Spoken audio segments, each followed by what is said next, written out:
Well, hello everyone, welcome to 5 tips on hardstyle. So let's get right into it. So the first tip I have on hardstyle is to create silence. So as many of you know, music is the binding between different sounds, but it is also the binding between noise and the absence of noise. And so the same way you can use silence on genres like hip-hop to give the instrumental more flow, you can also use it on hardstyle to give it the same effect, make it more interesting, you know. So I'm gonna give you an example right here of how this works.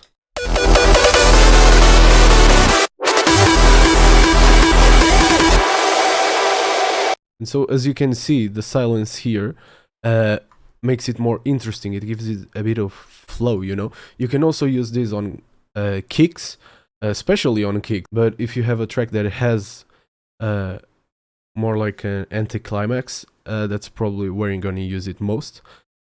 Which is what I did here. And so you can use silence to create more of space, and you can use silence to make it more interesting. Now the second tip I have is on Earcandy Elements. This is one example of Earcandy, and it's the only one I'm gonna be focusing about.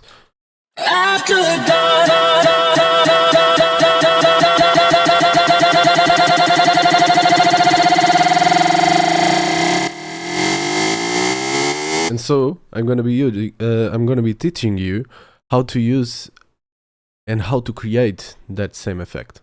So the first thing you're gonna do is you're gonna find a sample, any type of sample. I'm gonna use the vocal here because it's the one that has been shown. And so basically what you're gonna do is isolate the part of the vocal that you want to start repeating. And so as I want to this part only, the part where the vocalists say dark, I'm just gonna isolate this one. Now you have two ways, at least that I know, that you can make this effect happen. The one I used on the track that you just heard was with effector, and I'm gonna be there for a minute, but this is the simpler way. And so you're gonna assign your vocal sample to a track, and you're gonna add Edison to its mixer. And so the way you're gonna make the effect go in is you're gonna start record on Edison.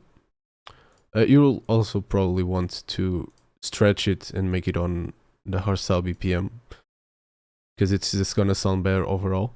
And so what you're gonna do is press Alt and the right click on your mouth. And so what's going on is as soon as the audio starts playing, Edison will start to record it, and you're gonna drag this red part that's repeating the sample to the left. So Alt click and the right mouse click.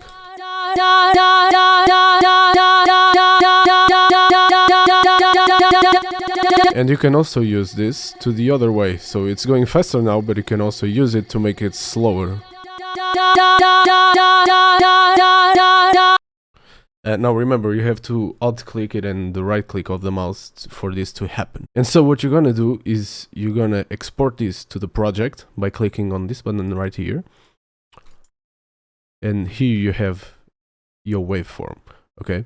So now what you can do is stretch it and put the range of the pitch to 1 octave higher and 1 octave lower, and the number for that is 12. And you're going to create a pitch automation. And so what's going to happen is that you have the vocal going faster, and as it gets faster, you're going to increase the pitch as well.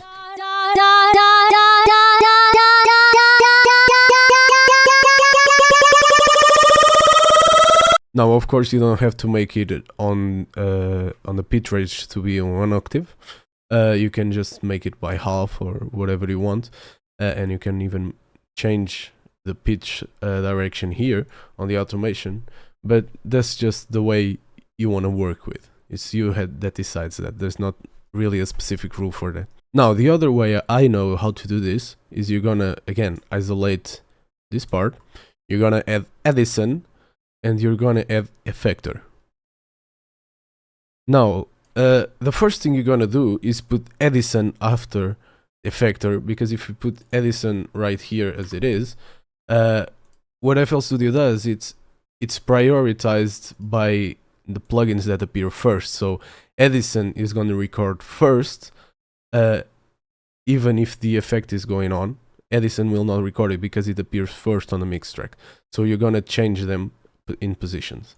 And the second thing you're going to do is go to Effector, and then you're going to change it from reverb, which is the default setting, to grain. You don't want a reverb effect, you want a grain one. Then what you're going to do is click on bypass. So it basically, if bypass is on, it means that the plugin won't work. If the bypass is off, it means the plugin will work.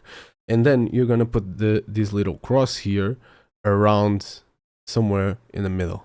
All right. If the cross is somewhere here, it's gonna make a different. It's not a different effect, but it's gonna change some settings. And the one I find best to use is putting on the middle. And then you're gonna change the ratio here to 1:1. After this, you're gonna use this tempo knob right here and create an automation clip. And you're also gonna create an automation clip on the on and off button of Effector.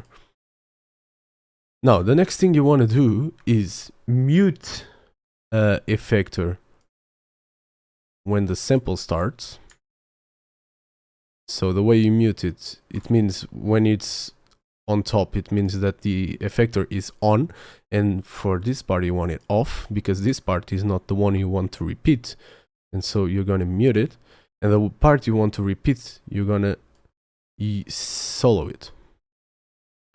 After you solo it, you're gonna see that this part runs clearly. And when it goes to dark, it's just gonna start repeating it.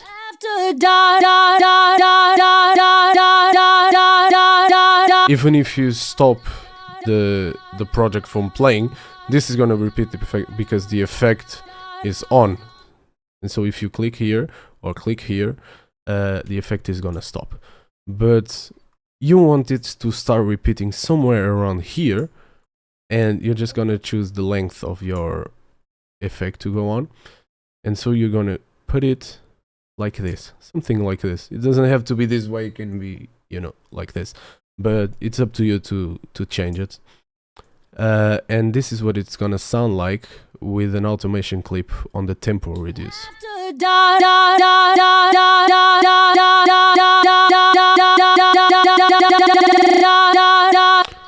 And so, as you can see, it just goes faster and faster and faster. And so what you're gonna do is click on Edison, start recording, and just wait for it to happen.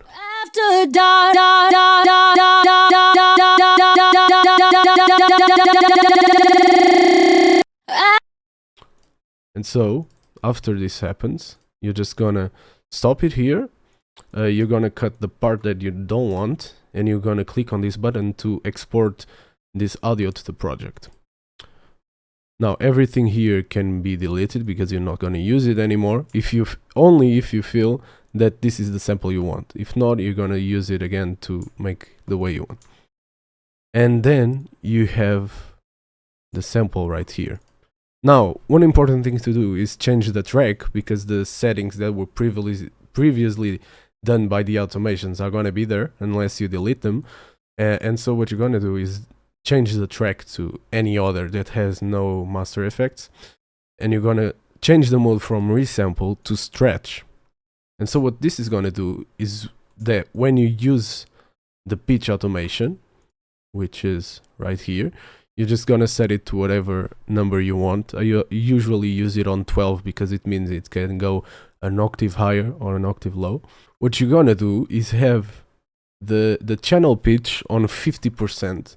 Until it starts repeating. So when the vocalists say after dark, you want to have it clear, even if it starts repeating on a dark, because it's just gonna sound better if you understand what she's saying without any pitch modification. And so this is what it's gonna sound when you change the pitch.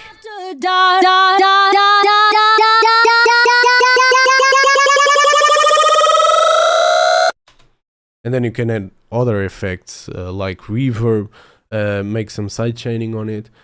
It depends on you. But this is the way I do this Earcandy Elements, and you know, it's a really good effect that many producers use, and maybe you should start using it too, because it gives more details to your track. Now another tip that I can give you is on the bass line, the chords and the leads. Now I'm gonna start on the main leads. Now everyone knows that making melodies is not something that is easy. I mean, you can make melodies pretty easily, but actually making good melodies, it's kind of hard. And so the best way I found to make melodies is just to whistle it out. So if I'm in the middle of driving, for example, and I have a melody in my head, I just put it on record and I record a melody, which is what happened with this melody right here that you are seeing. And so after that, I just draw it on the piano roll.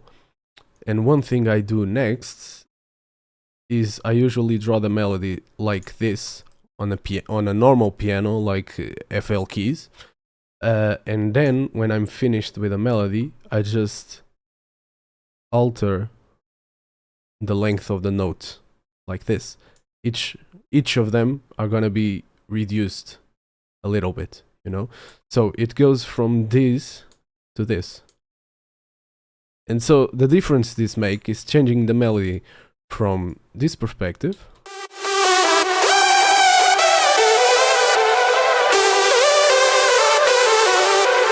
to this.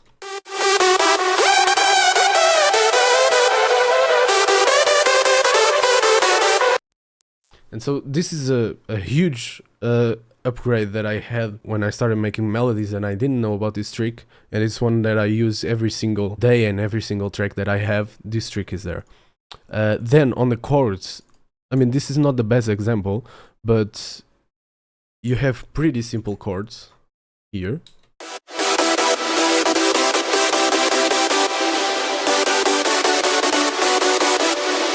And so one little change that you can do is actually making the same melody that you have the leads, or a similar melody that you have on the leads, and put it on the chords, or just play along with a note. All right. And so one little play that I made was adding these two here. I'm gonna show you best example, but it's just for you to hear the difference.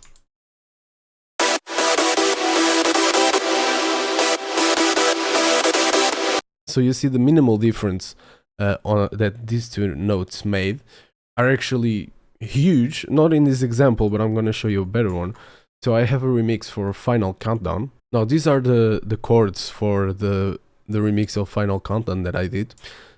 So these are just the chords. It doesn't have anything interesting going on, at least visually. Like there's differences here. You can literally see the difference on the chords.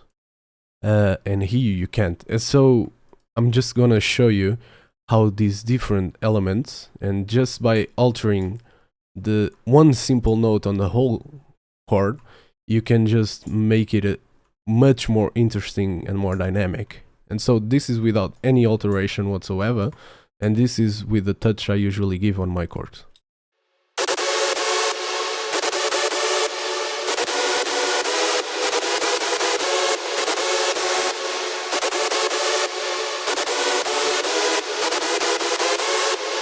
So you can clearly see the difference and how much more dynamic this part is. And so this is how the whole drop sounds.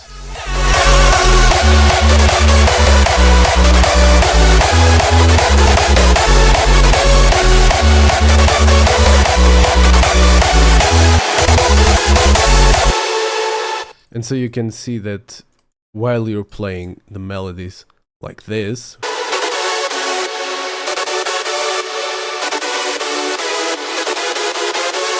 it just has so more dynamic and makes it more interesting that if the chords here were just simply plain, like if they were only like this and didn't have any change like here, it would be just rather not interesting.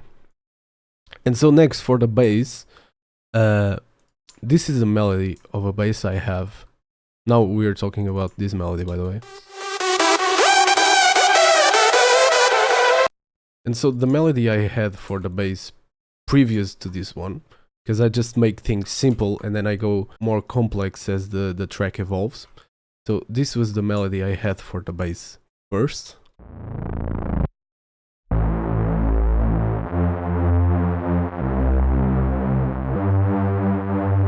And then this is the melody that I had for the bass after I give him some touch.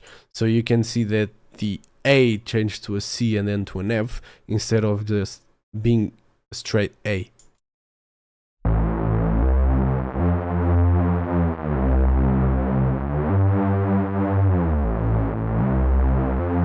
And so another thing you can see is that I made glide notes within the bass, and this happens a lot. I just add glide notes to the bass line because I just find it more interesting if, for example, the F starts going down on pitch to a C instead of if it's only F, C.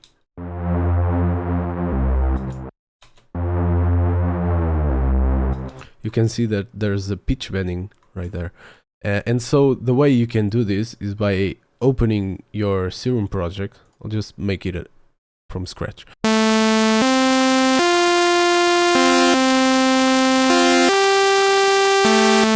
So you can see that's pretty messy.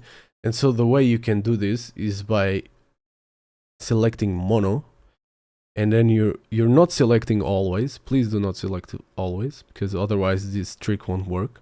And so you're gonna use the portamento time, and you're gonna adjust the speed of the pitch that's gonna happen. So if you double click it here and you have a very low value here, and a low value means, for me at least, 80, what's gonna happen is the pitch bending is gonna be insanely fast. You see, it doesn't happen the way it probably should. And so one number that I find, you know, nice is 666. And so I'm gonna put it here from 80 to 666, and this is the difference.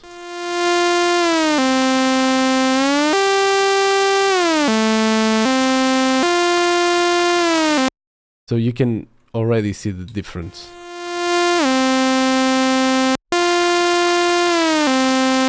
And so this is another trick that I use. Just make the bass lines be interesting, you know, and instead of having a plain note progression like this, just make it, you know, harder, make it more complex. Alright, let's talk about delay. Now, do you want delay on a track you have or not? Now, that question can be answered very easily, but this is my opinion, guys, okay? It's a tip I use. It's my opinion overall. It isn't, you know, based on any professional producer that's out there. It's just my opinion on things. So if you have a melody that has very space within it, like this one, this is very empty, this is very empty, and this is very empty, I would probably advise you to use delay. And so this is what the melody would sound like without delay.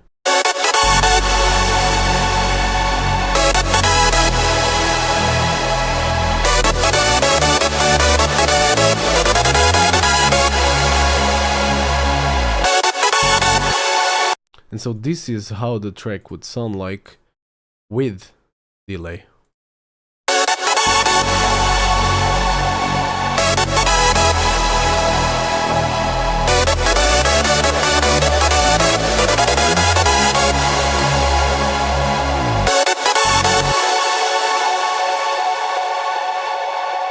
And you can see that it fills up the room way more than it would fill with only reverb. But now, if you have a melody that doesn't have any space at all except this part right here and this one, I would advise you not to use delay. As you can see, there is not a delay plugin here, nor a delay plugin here. And this is the mix of the chords, this is the mix of the leads, and this is the mix of the chords. And so, this is what it sounds without delay.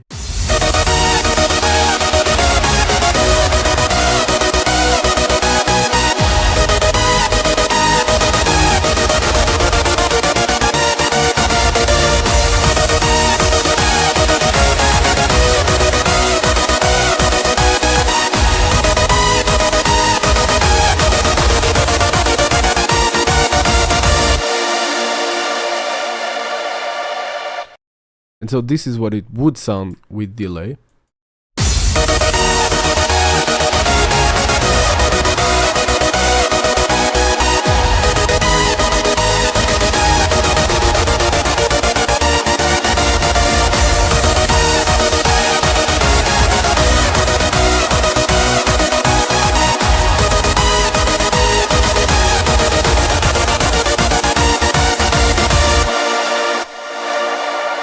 And as you can see, it's not really, you can really understand in detail what is happening than you could without the delay on. And so my advice is, if you have these many notes going on, or if you have no empty spaces at all, like on this melody that I only have this one, I would consider you not to use delay. But if you have very spacey melodies like this one, I would advise you to use delay, because it just fills the whole thing up. Now, the last tip I have is to make it simple.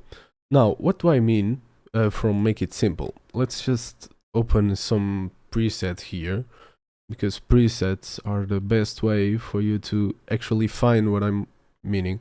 And so we have the mist lead already loaded up. It has 16 voices on each oscillator. And what you're gonna do to make it simple is change the number of voices, which is here, from 16 to 8.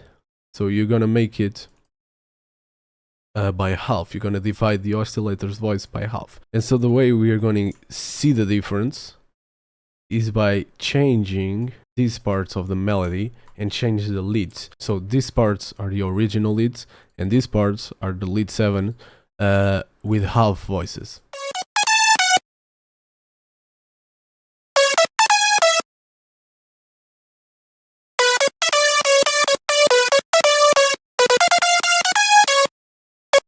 And so you can see that there's no difference at all going on. You notice a little bit here when it reached a higher pitch note, but there's really not much of a difference at all. And so it saves CPU, especially if you are one of those people that have a lot of things going on with serums and silent ones and other synthesizers like this ones. Other thing that I would advise you to do is, instead of using, for example, 5 synthesizers for the leads and another 5 for the chords, just use 2 or 3 synthesizers for the leads and another 2 or 3 synthesizers for the chords. You can see that by only using 3 synthesizers on each thing, so 3 on the leads, 3 on the chords, you have this noise.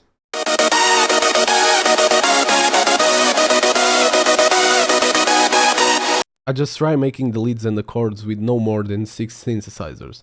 I just find it sufficient enough that 3 synths instead of like 8 only for the leads, as I usually did back in the days, and plus they don't mud the track, you know.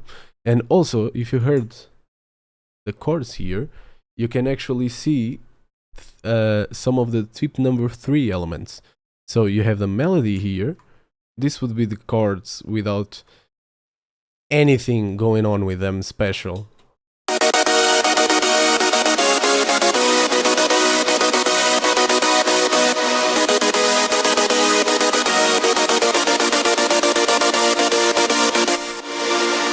And so if you use the trick that I showed you, you're gonna see that this way it just makes the whole chords a lot interesting, and it doesn't alter the key of the track. It doesn't make anything go out of key, and sometimes even if it does, as you saw on Final Countdown, if you have a note, for example, like this, it doesn't mean they are wrong. It's just another progression, and it makes it even more interesting if you can do that. I didn't find it interesting enough here, but this is what they sound like with the difference I just showed you.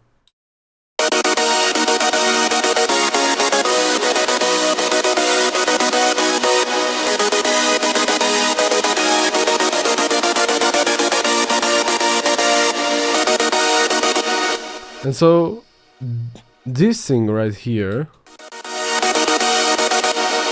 so as you can see, a few notes can make a whole lot of difference on the chords and make the whole thing interesting. And yeah, these were 5 tips on hardstyle, and I hope they bring you something new, because I saw a lot of tutorials on hardstyle, and I just find that these tips I have are not there, or at least they are, but talking about some other kind of, for example, the make it simple one. I saw there are plenty of tutorials that say make it simple, but I just think that the things I gave you the knowledge about is just things that they didn't talk about or talked about in a very reduced way.